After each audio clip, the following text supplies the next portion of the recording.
నాకు పెళ్ళయింది. మంచి భర్త ఉన్నాడు. గతంలో నువ్వు నేను ప్రేమించుకున్నాం, విడిపోయాం. అయినా నీకు నాకు వయసులో 8 సంవత్సరాలు తేడా ఉంది. అప్పుడేదో అట్రాక్షన్, నీ వెంట పడ్డా, అన్నీ మర్చిపోయి నా దారి నేను ఎదుర్కొన్నా.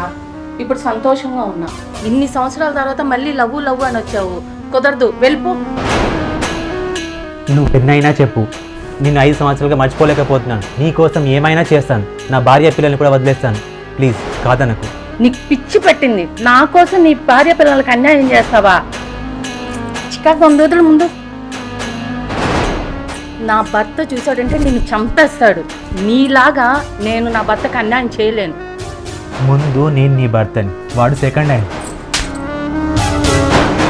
చూడు, ముందు ఇక్కడి నుంచి వెళ్ళిపో. నన్ను కాదని నువ్వు ఎలా హ్యాపీగా ఉంటావో నేను చూస్తాను.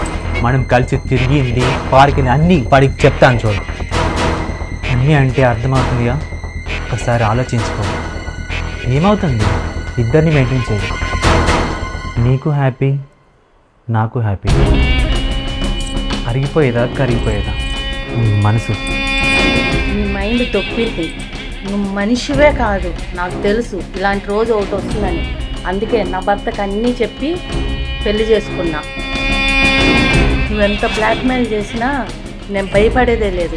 ఛీ! ఓహో, అన్నీ చెప్పే పెళ్లి చేసుకున్నావా? అన్నీ చెప్పాక కూడా నిన్ను పెళ్లి చేసుకున్నాడు వాడు. ఇప్పుడు నిజం చెప్తా విను. దేవుడు దేవుడు అనుకుని నీ భర్త ఎలాంటి వాడో ఒక్కసారి చూడు.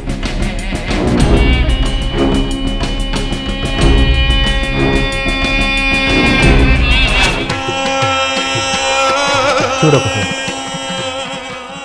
అవును, నా భర్తే. ఒక్కసారి మెసేజ్ చూడు ఎలా ఉన్నాయో.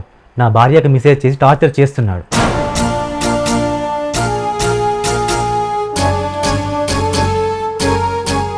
నీ భర్త ఎలాంటి వాయిస్ మెసేజ్ పెట్టాడో ఒక్కసారి చూడు.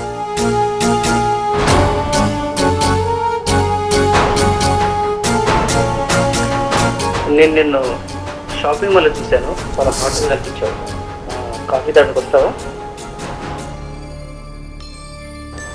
నేను చాలా రోజుల నుంచి ట్రై చేస్తున్నాను, బట్ నువ్వు ఫోన్ లిఫ్ట్ చేయట్లేదు. ప్లీజ్, నీ గొంతు వినాలనిపిస్తుంది. ఒక్కసారి లిఫ్ట్ చేయవు. చూడు, నువ్వు ఎంత దూరం పారిపోతే నేను అంత దగ్గరకు వస్తాను. నువ్వు నా లవ్ని యాక్సెప్ట్ చేసిన దాకా ఉంటాను. అప్పుడు నీకు పెళ్ళయింది.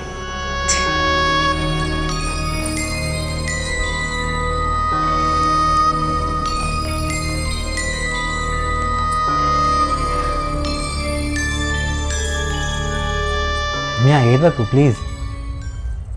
ఇప్పటికైనా విషయం తెలిసింది కదా, జాగ్రత్తగా ఉండు.